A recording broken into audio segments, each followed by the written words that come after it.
ભાસ્કરભાઈ ખરેખર જોરદાર પાન છે.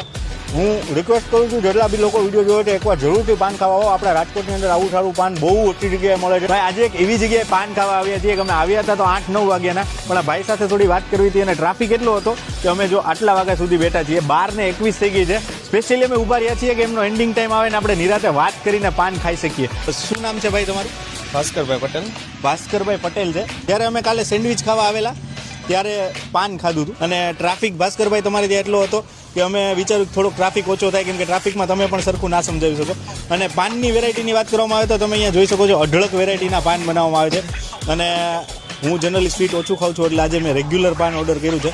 રેગ્યુલર પાન ખાશું અને અહીંયા પાન કેવી રીતે બને છે ચાલો ફટાફટ જોઈએ અને પછી કરીએ પાનનો ટેસ્ટ.